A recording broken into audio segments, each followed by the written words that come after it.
Aaron Lewis from Liberty New Brett Norfleet here with Tommy Lepore here from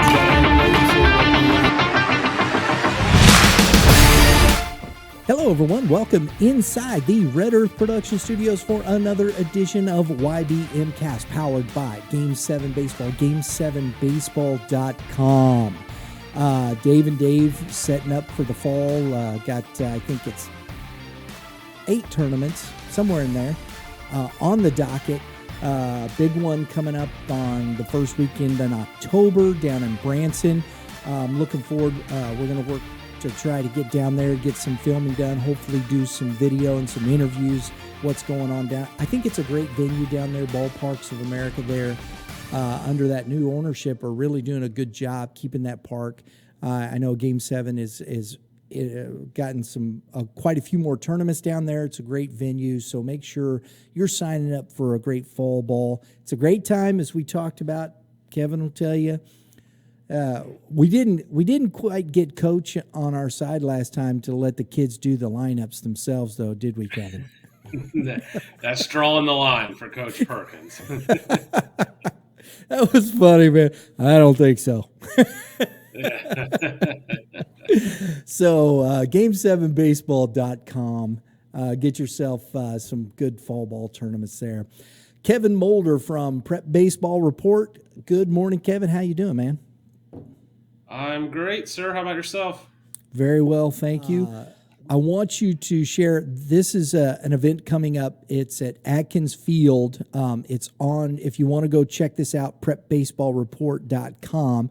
But Kevin, why don't you fill us in on what you got coming up here with some showcase events? Oh, yeah. We got our fall underclass and upperclass games September 11th at Atkins Field, which is kind of our main big event of the fall for the state of Missouri. Really good event. Had some strong turnouts and some really high-end players the last couple of years. So we got a good turnout already for this year. I think we're going to have record numbers, and it's always a fun day in the fall over there at Atkins Field. And then our other big event this fall, which is they're both invites, but this the border battle, the battle for the Arch, where we take a Missouri team and play Illinois, is kind of a smaller grouping, if you will. It's just one team, so it'll be 17 to 18, 19 players basically, where we'll go take on the state of Illinois, and a pretty fun event. It was our first year doing it last year, was highly successful, and that event is focused on the uncommitted 2023s, our seniors, and then a group of juniors uncommitted as well. I want to take a moment here, especially because the underclassmen, we talk about these things. As far as getting yourself recruited, we talk about recruiting a lot, and these rankings here, we're going to go through these players, and these are top kids and whatnot, but what is the benefit? And not because we're trying to promote this or that. This is still about youth baseball Midwest, and what we talk about and what I've always wanted the show to be is giving kids, bringing information. This is why this is one of the reasons why I asked you to come on the show and be a part of it, because this is where baseball is in our day and age today, correct? It is. Coming into an event is one way to gain exposure. The nice thing about us is there's, I don't have a horse in the race. So we put out an evaluation. It is an independent evaluation.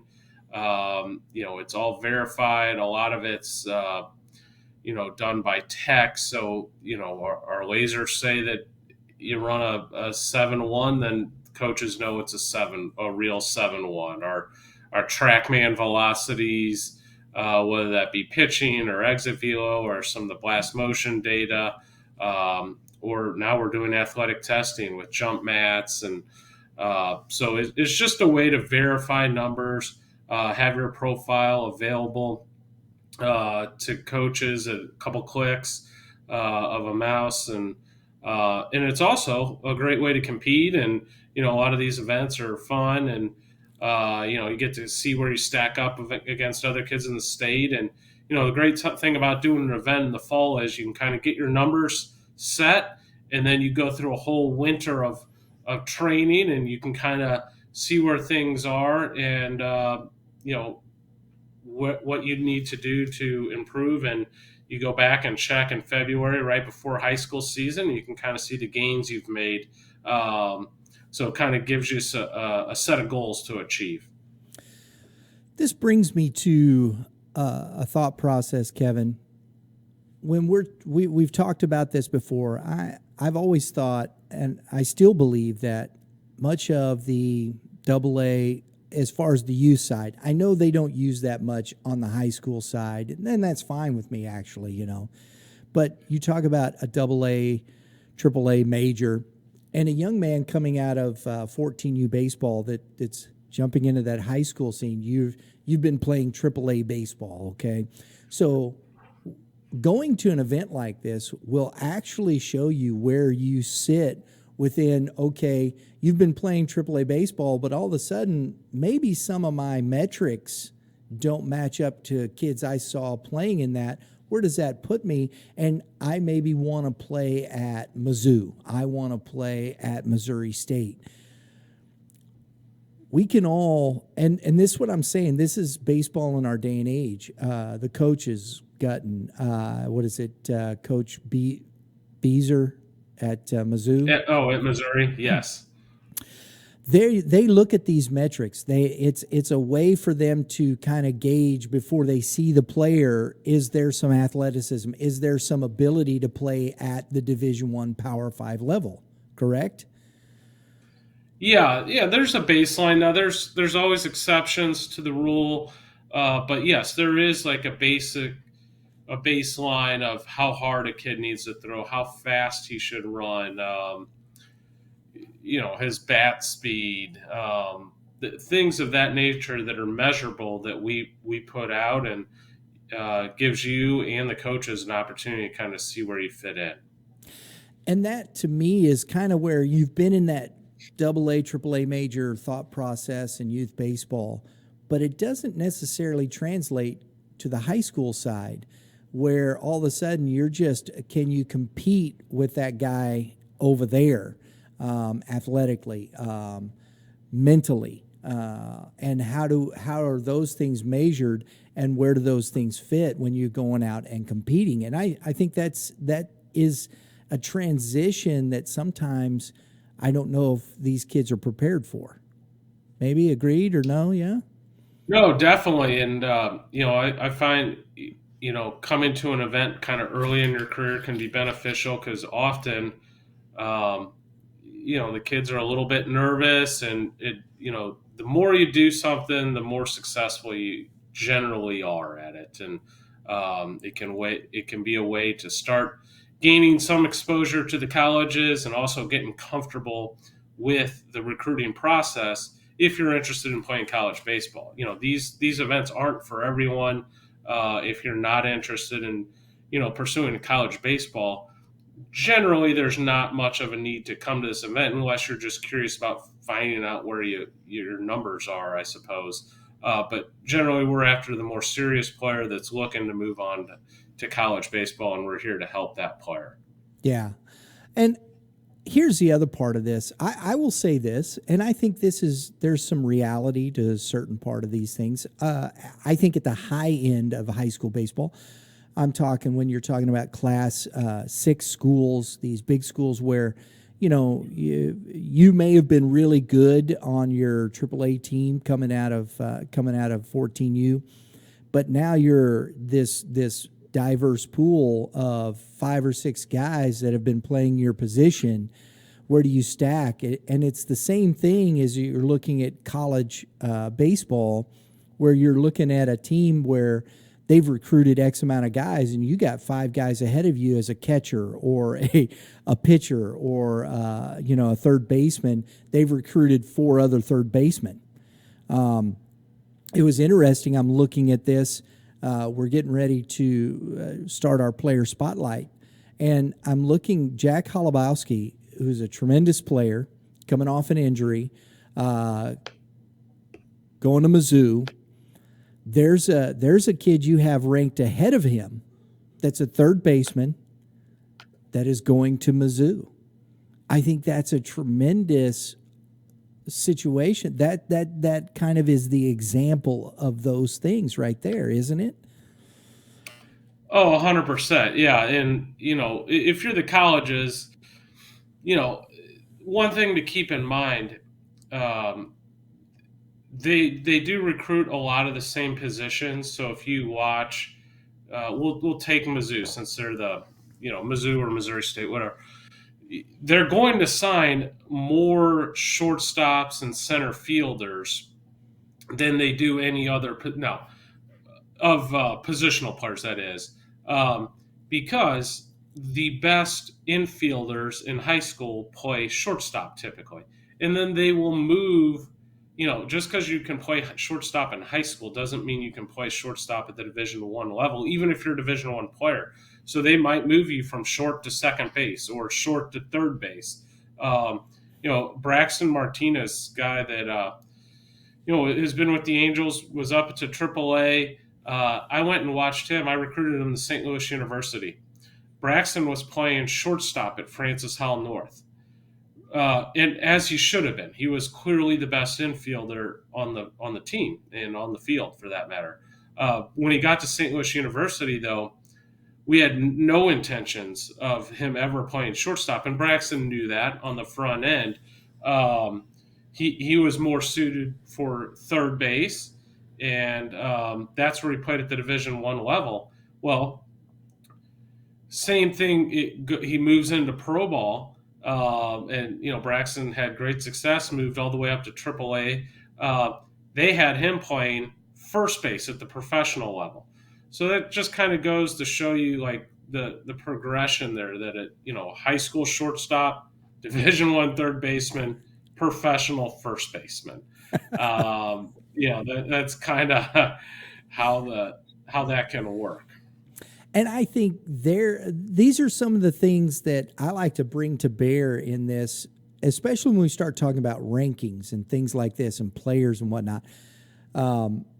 If you're looking to play and move to that next level, if you go to one of these showcases, I think there's room enough. If you're a good baseball player and you may or may not be thinking, or you're not convinced about going and playing college ball, but hey, you're on a team that has a chance to make a run at a state championship.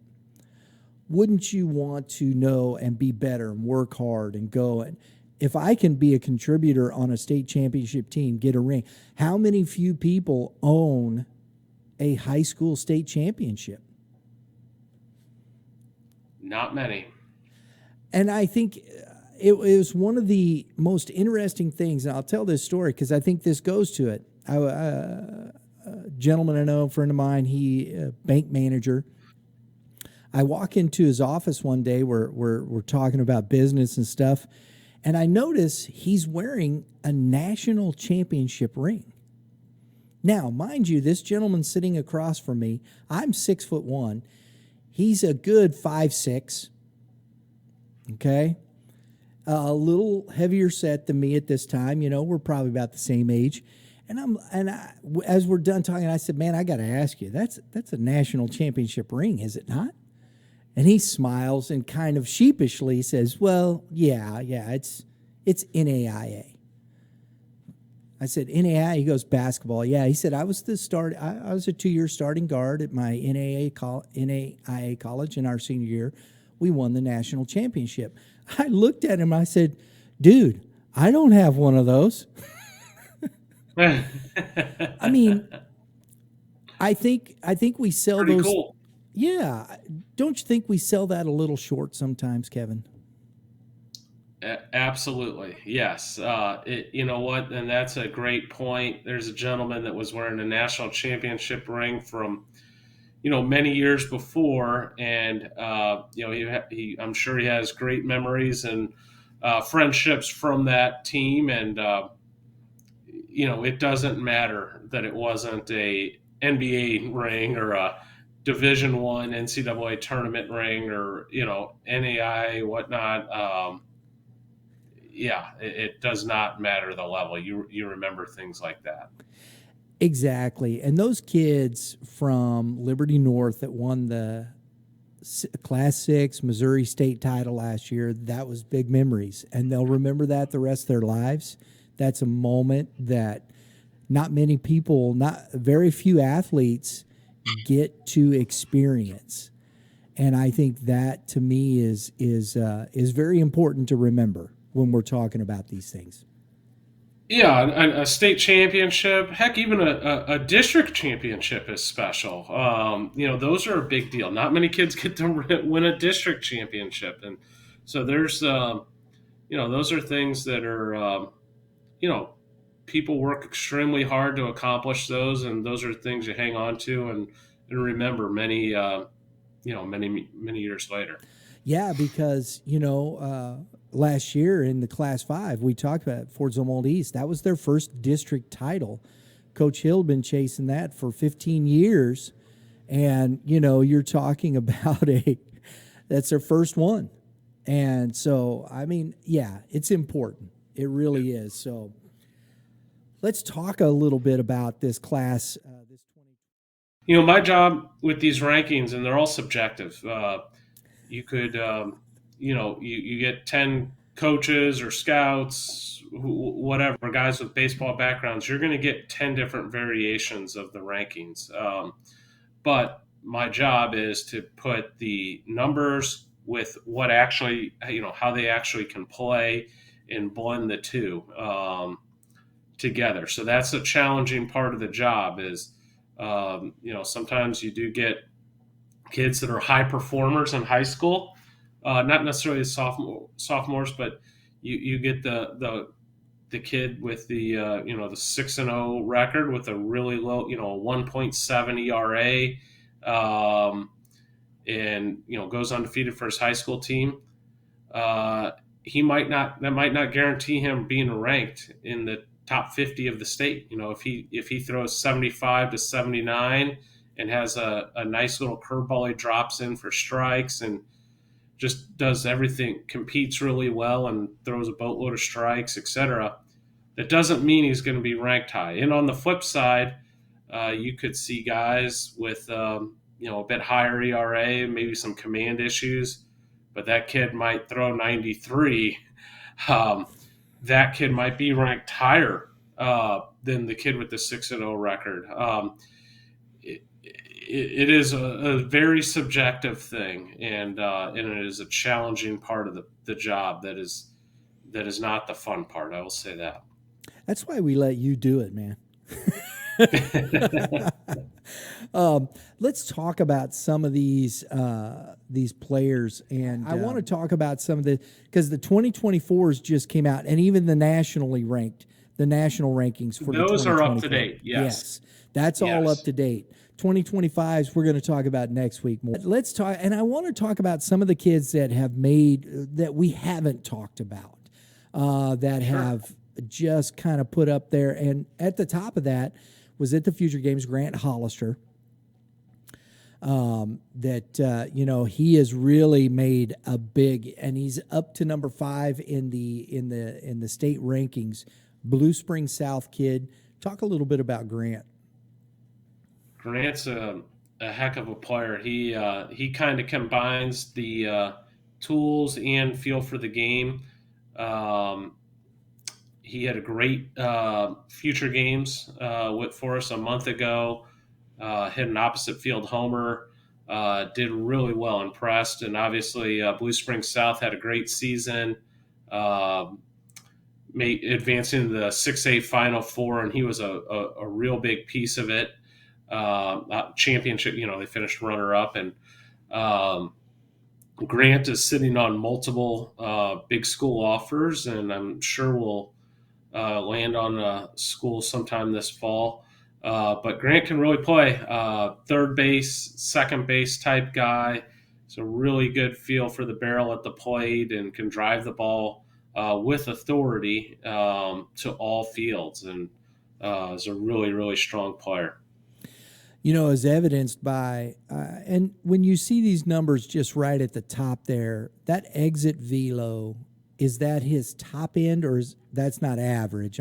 I would imagine, but No, that is the top. and so he's topped out at 97.9. So I would Yeah. imagine he's averaging in the mid to upper 80s, correct? Well, yeah, when he squares the ball up, it's going to be in the 90s Okay, for sure when gotcha. he gets it. Now, that doesn't mean in game he'll hit some balls 50 in a game. But if he gets a hold of it, that you can be certain that's going to be somewhere between 92 and 98 There you go. if he squares one up. That's pretty good. For these, and we have to remind people, 2024. These are the juniors this year. They're still growing. To some of these kids physically, it's still we have to remember high school kids, 16, 17. It just depends. Some kids have some pretty good maturity. Some others don't, and so to see it if you're seeing some of these numbers and there's still more physical maturity, that's that projectability thought process for these colleges, correct? Absolutely, yeah, and keep in mind we're also in the fall. These guys will take a big jump physically between now and the start of the season, which is basically the end of March. Yeah. So they still have a half a year still, in front of them. Yep. So And he's ranked 152nd nationally, 11th in his position. So he's made a big jump there. The other one, now I know you've talked about this school and you've brought his name up, but I want to come back to John Paul or JP Sauer, and look at him. I think this young man, he's number 7th in the rankings here. He's not committed as of yet. But I think this kid is definitely a difference maker, is he not? yeah, he's a big guy. Pounds the strike zone and upper 80s up to 91, and with a good feel for his secondary stuff. Just kind of figured out a really sharp slider this summer, and really impressed down at the future games, and it's attracting a pretty good amount of interest. And yeah, his star has risen. We've talked about JP all spring, and he was, one of the main cogs in that good Jackson ball club, and he kept it rolling this summer. And I'm looking here, his fastball spin rate at 2395, 2,395, that is RPMs, correct? Or Yes, rotations per second or whatever that may be, correct? yes. Where does that sit and what does that do to the action on his fastball, Kevin? So JP has a slightly above average spin rate on his fastball, especially considering his age. It's above average. It basically, if you're talking spin rate, you want to ideally be above average or very below average, believe it or not. So high spin rate guys tend to pitch up in the strike zone. The ball appears to rise. You'll talk about hitters saying the fastball rise, even though it actually does not rise, but it appears to the hitter that it does. So they'll be your swing and miss guys, your Roger Clemens type guy, power fastballs pitching up in the zone.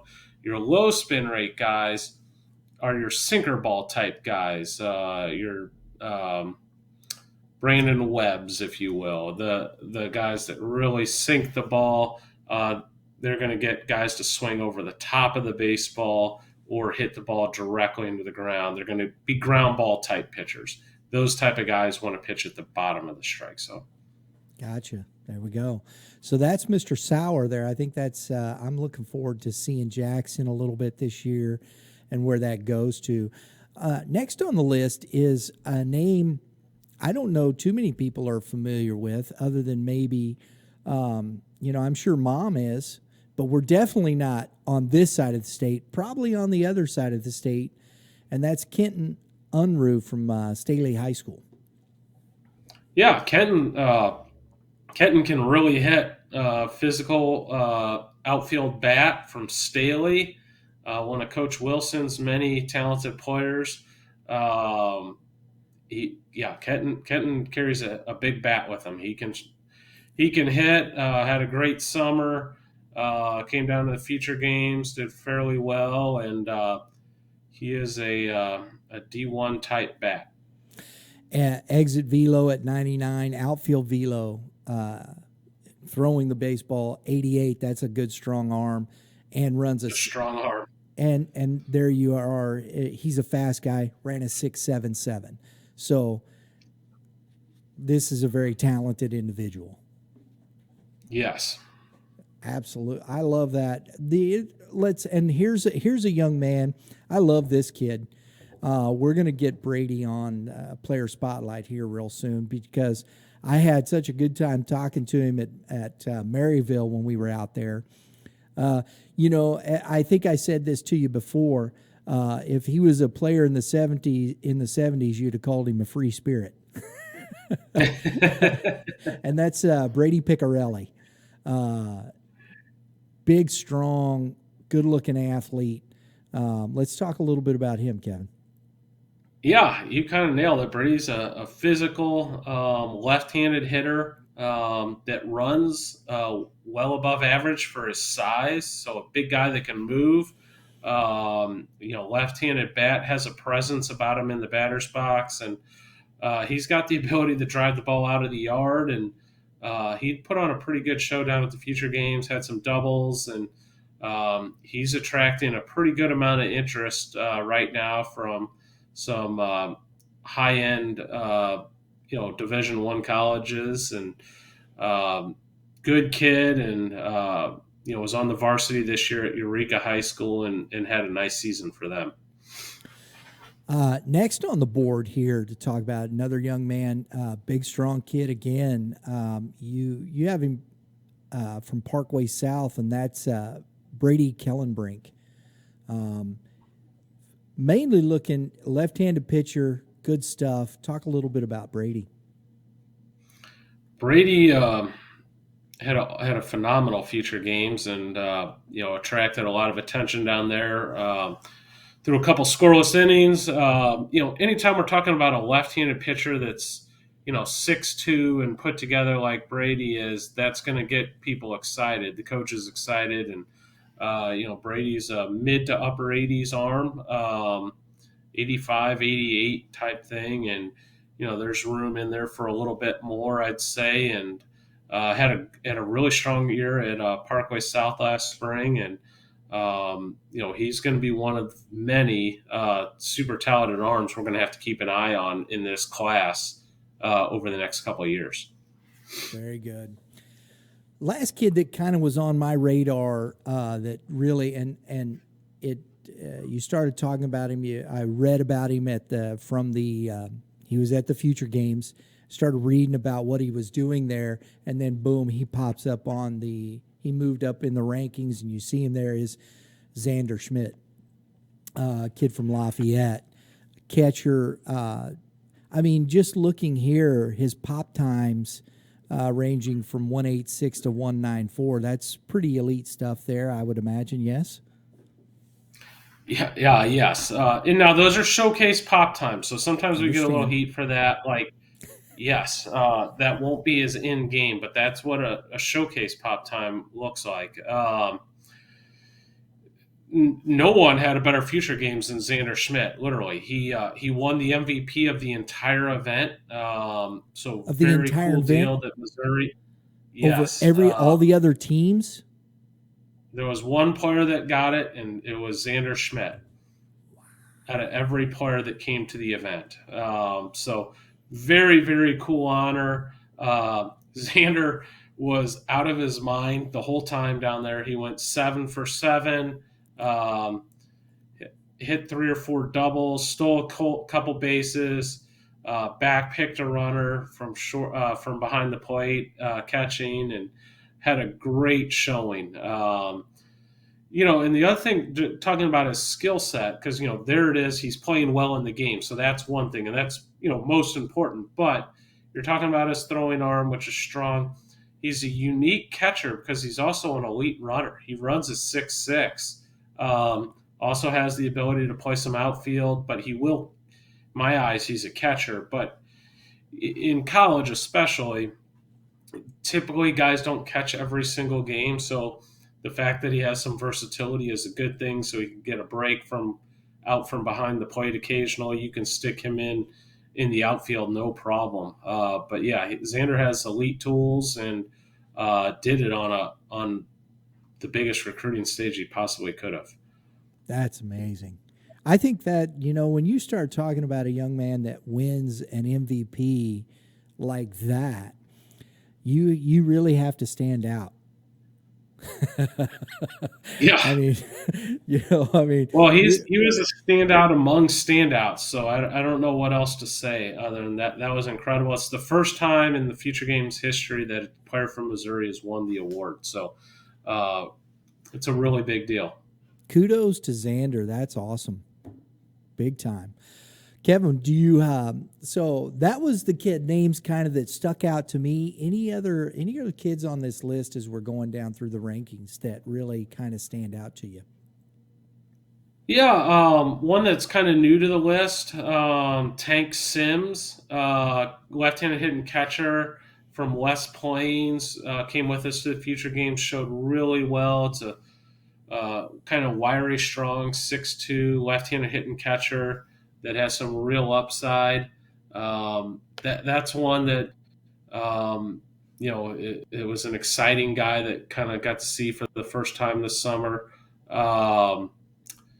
Eddie Ahern, down the list a little bit at number 34, two-way guy from Parkway South. Caught extremely well and then got up on the mound and was 86, 88 down at the Future Games. That kind of made a name for himself a little bit. So we had many high-end performers. Mason Benno, who missed a lot of the spring at Parkway West, do a little shoulder deal, but performed really well at the Future Games and actually won MVP of a game.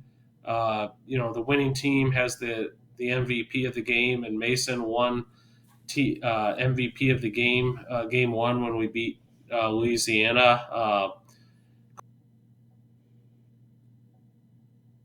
He froze. We'll wait till he comes back. I know where he left off. He won. It's coming spring. Okay, you froze right after you said won the MVP against the game in the game against Louisiana. Oh, well, Mason Benno, who won MVP of Game 1 when we beat Team Louisiana, collected a couple hits that game, threw a couple scoreless innings on the mound as well. And, he missed part of the season or most of the season with Parkway West due to a little shoulder deal, but he was, clearly back healthy now. And he's going to be a fun one to follow over at West this coming spring. Very good. The other one, and as we're talking about these things, Adam Shipley. I know Coach Perkins. It's a France Hal kid, but you made mention of him. I think last week when we were talking, he had a good showing down there as well. Yeah, surprise! Francis Howell has another good player. Landon threw really well at the event. Kind of just popped up on the scene, upper 80, hit a velocity jump. He was not highly ranked, a half year ago, to be honest with you. And I don't believe we were wrong in that. But it kind of goes to show you the physical development these guys are going through. And, Landon's a guy that took a big velocity jump here recently and now is thrown in the upper 80s and collecting Division I, attention and phone calls. And so that's one that has recently popped. So, yeah, that's going to be a fun one to see how that progresses through the winter and into next spring for Francis Howell. So, when you go down through the top 100, I think there's just a lot of talent as you look down through, and I think there's a lot of talent, not just in the big schools, but Lutheran St. Charles, Westminster Christian, Kennett. Again, we've talked about Kennett for some time. St. Francis Borgia, Park Hills Central, MICDS. You're talking about Camdenton High School. Of course, they're I think they're Class 5, but Rolla, St. Pius X. Yep. You just go on. St. Paul Lutheran, Christian Bobson. These aren't the big schools that everybody knows about, right? Yeah, no, this, we have the state pretty well covered up. And obviously, there's some kids are at the biggest of big schools, and some kids are kind of in small towns at small schools. And, that's the great thing about, the future games or some of our events is, it doesn't matter where you're from. We're going to get you, some exposure.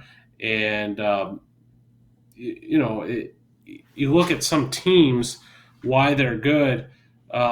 It's because they have a lot of depth, and sometimes you could be a standout on a small school team in a small area, and your team might not win a game. That's kind of how baseball works. You could be the best player in the state, and if you're a first baseman, for example, and good enough to go to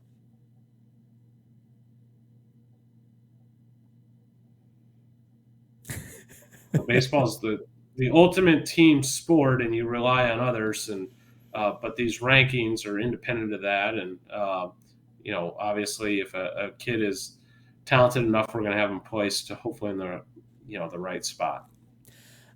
I always like this stuff because here's a young man. He comes out. He's wanting to get better, and his exit velo is 96.9. He ran a 7.3, but he's a catcher.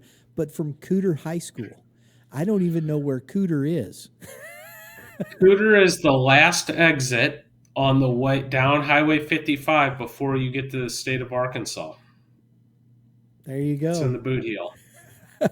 I mean, and that's what maybe we can do a show just on Missouri geography one of these times, and I can try to impress you with all the towns I know in Missouri. That's because you've been to all of them. Most of them.